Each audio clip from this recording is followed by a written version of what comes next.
അയ്യോ വണക്കം.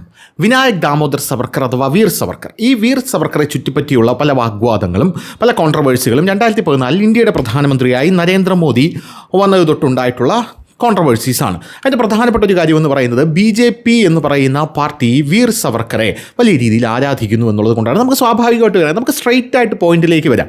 അതായത് എന്തുകൊണ്ടാണ് വീർ സവർക്കറെ ഇവർ എതിർക്കുന്നത്? അത് BJP വീർ സവർക്കറെ വലിയ രീതിയിൽ ആരാധിക്കുന്നു, അതുകൊണ്ടാണ് നമ്മൾ വീർ സവർക്കറെ എതിർക്കുന്നത് എന്നുള്ളതാണ് ഇവരുടെ പ്രധാനപ്പെട്ട വാദം. രണ്ടാമത്തെ കാര്യം എന്ന് പറയുന്നത്, നമ്മുടെ BJP എന്ന് പറയുന്ന പാർട്ടി മെട്രോമാൻ BJPയിൽ നിന്ന് മത്സരിക്കുന്നത്, അത് പാലക്കാട് നിന്ന് മത്സരിക്കുന്നതിന് മുമ്പ് മെട്രോമാൻ ഇവർക്ക് മെട്രോമാൻ ആയിരുന്നു. പാലക്കാട് നിന്ന് മത്സരിച്ച് കഴിഞ്ഞ ശേഷം മെട്രോമാൻ്റെ ഉണ്ടാക്കിയ, നമ്മുടെ അറിയാലോ മെട്രോമാൻ ഉണ്ടാക്കിയ നമ്മുടെ തൂണുകളുണ്ടല്ലോ, മെട്രോയുടെ തൂണുകൾ കൊച്ചിയിൽ, അവിടെ ചെന്ന് തട്ടി നോക്കിയിട്ട് തൂണൊന്നും അത്ര പോരാ എന്ന് പറയുന്ന കുറേ ടീമുകൾ നമ്മൾ കണ്ടിട്ടുണ്ട്. അതെല്ലാം നമുക്കറിയാം. അങ്ങനെ BJP എന്തൊക്കെ ചെയ്യുന്നു, അല്ലെങ്കിൽ BJP ആരെയൊക്കെ BJPയുടെ വലിയ രീതിയിലുള്ള ഇൻസ്പിറേഷൻസ് ആയിട്ട് എടുത്ത് വെച്ചിരിക്കുന്നു, അങ്ങനെയുള്ള സംഭവങ്ങളൊക്കെ നമ്മൾ എതിർക്കുമെന്നുള്ളത് സ്വാഭാവികമായിട്ടും കേരളത്തിൻ്റെ ഒരു മതനിരപേക്ഷത എന്ന് പറയുന്ന ഒരു സ്വഭാവം. മതനിരപേക്ഷത എന്ന് പറഞ്ഞാൽ എന്താണ്? അതായത് നമ്മൾ മറ്റുള്ള മതത്തെ കുറ്റം പറയാൻ പാടില്ല. അവർ കുറ്റം പറയും, അത് നിങ്ങൾ നിന്ന് കേട്ടോണം, പക്ഷെ നിങ്ങൾ അങ്ങോട്ട് കുറ്റം പറയാൻ പാടില്ല. അതാണ് ഇവിടുത്തെ മതനിരപേക്ഷത എന്ന് പറയുന്നത്. അങ്ങനെ ആ മതനിരപേക്ഷ സമൂഹം ഇവിടെ കൂടുതൽ നിൽക്കുന്നത് കൊണ്ടാണ് എന്താണ് അവർക്ക് BJP ഇഷ്ടമല്ല. BJP എന്ന് പറയുന്ന പാർട്ടി എന്തൊക്കെ പൊക്കി പിടിച്ചാലും അതിനൊന്നും ഇഷ്ടമല്ല. അതുകൊണ്ടാണ് BJP എന്ന് പറയുന്ന പാർട്ടി 18 വയസ്സല്ല, ഒരു 21 വയസ്സിൽ പിള്ളേർക്ക് കല്യാണം കഴിച്ചാൽ മതി, സ്ത്രീകൾ അങ്ങനെ കല്യാണം കഴിച്ചാൽ മതി എന്ന് പറഞ്ഞപ്പോൾ ഇവിടുത്തെ പുരോഗമന പാർട്ടിയാണ്, അതായത് നവോത്ഥാനത്തിൻ്റെ പാർട്ടിയാണ്. സ്ത്രീകൾക്ക് വേണ്ടി മതിൽ കെട്ടാൻ, സ്ത്രീകളെ ശബരിമലയിലേക്ക് കയറ്റാനായിട്ട് വനിതാ മതിൽ പണിത പാർട്ടിയാണ്.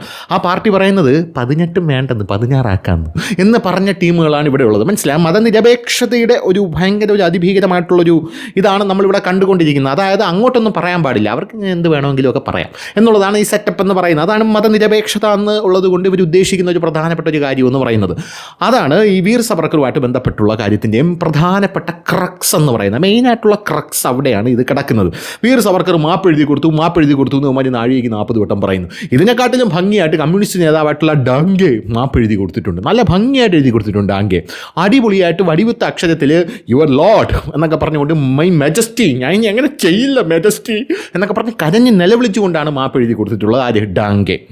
അപ്പോൾ അത് ചർച്ച ചെയ്യാനായിട്ട് തയ്യാറല്ല. വീർ സവർക്കർ കൊടുത്തത് മാപ്പല്ല, ക്ലെമൻസി പെറ്റീഷനാണ്. ഇനി എത്ര പറഞ്ഞു കൊടുത്താലും ഇതവർക്ക് മനസ്സിലാവത്തില്ല. വീർ സവർക്കർ മാത്രമല്ല, ഡാങ്കെ കൊടുത്തതും ക്ലെമൻസി പെറ്റീഷനാണ് എന്നുള്ളതാണ് മറ്റൊരു പ്രധാനപ്പെട്ട കാര്യം. ഇപ്പോൾ ഉയർന്നു വന്നിരിക്കുന്ന ഒരു സംഭവം എന്ന് പറഞ്ഞാൽ, വീർ സവർക്കർ എന്ന് പറയുന്ന ആ മനുഷ്യനുണ്ടല്ലോ, ആ മനുഷ്യനാണ് ഏറ്റവും കൂടുതൽ സ്വാതന്ത്ര്യ സമരത്തിൽ പങ്കെടുത്തതിൽ ഏറ്റവും കൂടുതൽ ബ്രിട്ടീഷുകാർ പിടിച്ച് ജയിലിനകത്തിട്ടത്. ഏറ്റവും കൂടുതൽ നാൾ ബ്രിട്ടീഷുകാർ പിടിച്ച് ജയിലിനകത്തിട്ടത് അതാണ് വീർ സവർക്കർ. അദ്ദേഹം കിടന്ന ആൻഡമാനിലെ സെല്ലുലാർ ജയിലിലൊക്കെ പോയി നോക്കിക്കഴിഞ്ഞാൽ നമുക്ക് മനസ്സിലാവും. അതായത് പല ആൾക്കാരും, പല വ്ളോഗേഴ്സും അവിടെ പോയിട്ട് പറയുന്നുണ്ട് ഇതാണ് സവർക്കർ കിടന്ന ജയിൽ. അതായത് ഒന്നും നീണ്ടു നിവർന്ന് കിടക്കാനുള്ള ഒരു സെറ്റപ്പ് പോലും ആ ജയിലിനകത്തില്ല.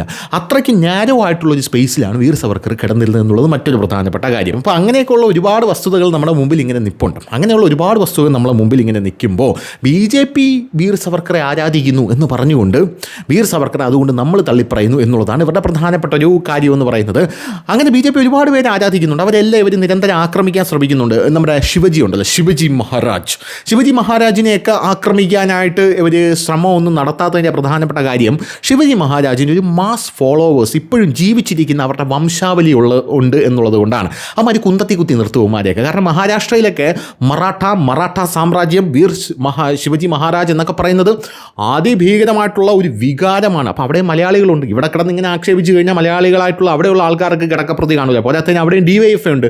ഈ ഡിഫിക്കാരന്മാർ അവന്മാർ കുത്തി നിർത്തുക. അതുകൊണ്ട് തന്നെ വീർ സവർക്കർ ജയന്തിയും അവിടെ പോകുമ്പം ഈ ശിവജി മഹാരാജൻ്റെ ജയന്തിയൊക്കെ യവന്മാർ അവിടെ ഇരുന്നുകൊണ്ട് എന്താണ് രാമ ശ്രീരാമ തേടി വരുന്നു ഞാനെന്ന് പറഞ്ഞ് DYFI ആഘോഷിക്കുന്ന കാഴ്ചകളൊക്കെ നമ്മൾ കണ്ടിട്ടുണ്ട്. അപ്പോൾ ഇതൊക്കെ നമ്മുടെ മൂക്കിൻ്റെ തുമ്പത്ത് നടക്കുന്ന കാര്യം തന്നെയാണ്. അപ്പോൾ ഞാൻ പറഞ്ഞത് പ്രധാനപ്പെട്ട ക്രക്സ് എന്ന് പറയുന്നത് ഇതാണ്. ഇപ്പോൾ വന്നിരിക്കുന്ന വിവാദം, വീർ സവർക്കർ ഏറ്റവും കൂടുതൽ സമയം സ്വാതന്ത്ര്യ സമര സേനാനിയായിട്ട് ജയിലിൽ കിടന്ന വ്യക്തി ആരാണ്? അതിൽ വീർ സവർക്കറെ ആണ് എന്ന് പറഞ്ഞ ഒരു ചോദ്യാവലി വന്നിരിക്കുന്നു. നമ്മുടെ ഗവൺമെൻറ് സ്കൂളിലാണ്, LP സ്കൂളിലോ UP സ്കൂളിലോ എന്താണ് വന്നിരിക്കുന്നത്. അതുകൊണ്ട് അതിൻ്റെ തയ്യാറാക്കിയ അധ്യാപകനെ സസ്പെൻഡ് ചെയ്തു.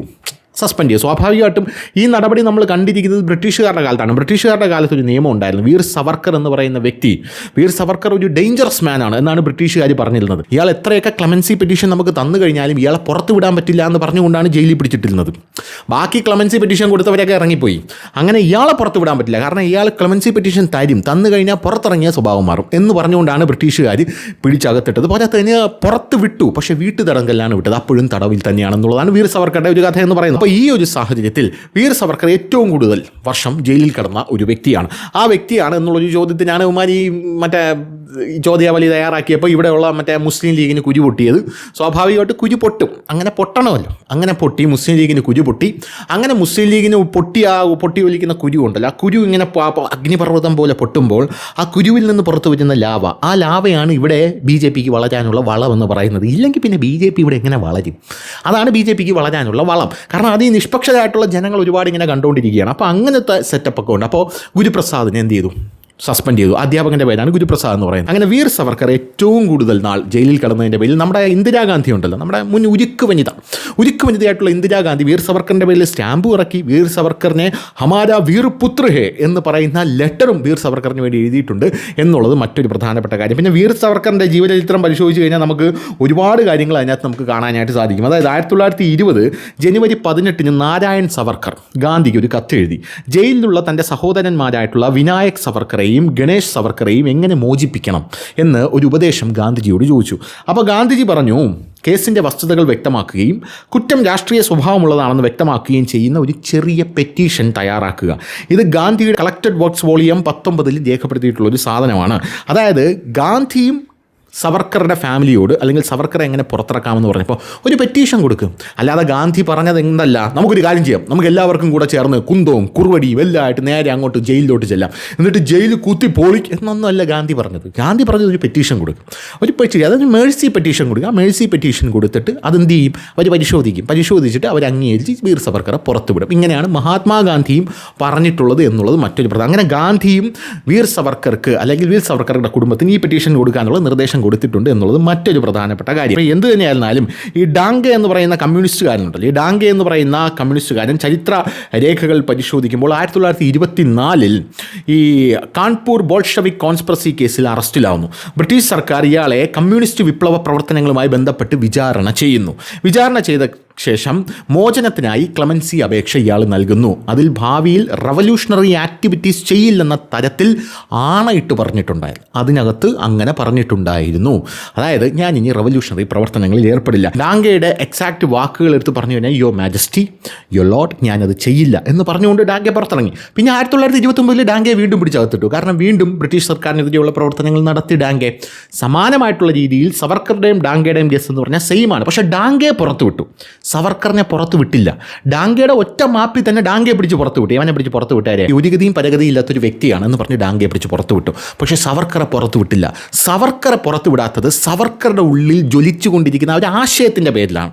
ആ ആശയം എന്ന് പറയുന്നത് ഹിന്ദുത്വ ആശയമാണ്. സവർക്കർ, അതായത് ഓരോ ആൾക്കാർക്കും ഓരോ രീതിയിലാണ് സ്വാതന്ത്ര്യം നേടാനായിട്ട് അവർ പല ആശയങ്ങൾ കൊണ്ടുവന്നത്. അതിൽ സുഭാഷ് ചന്ദ്രബോസിൻ്റെ ആശയമാണ് എനിക്ക് ഏറ്റവും ഇഷ്ടപ്പെട്ട ആശയം. കാരണം യുവന്മാരെല്ലാം ആഴ്ച ഓട്ടിക്കുക, ഒരു ആർമി ഉണ്ടാക്കി നേരെ ഹിറ്റ്ലറുടെ അടുത്ത് പോയി ഹിറ്റ്ലറുടെ തോളി കയറ്റി സംസാരിക്കാൻ പറ്റുന്ന ഒരേ ഒരു വ്യക്തി മാത്രമേ ഉണ്ടായിരുന്നു, അത് സുഭാഷ് ചന്ദ്രബോസാണ്. അങ്ങനെ ഉണ്ടാക്കി മൊത്തത്തിൽ മഹാത്മാഗാന്ധി അഹിംസയാണ്, അതായത് അടിയും ഇടിയും കൊണ്ട് സ്വാതന്ത്ര്യം നേടിയെടുക്കുക എന്നുള്ളതാണ് മഹാത്മാഗാന്ധി ചെയ്തത്. ഒരുപാട് പേര് മരിച്ചു, ഒരുപാട് ഇന്ത്യൻ പാർട്ടീഷനിലും അങ്ങനെ ഒരുപാട് പേര് മരിച്ചുപോയി, കോടിക്കണക്കിന് ആൾക്കാർ മരിച്ചുപോയി ആ സ്വാതന്ത്ര്യ സമരത്തിൽ.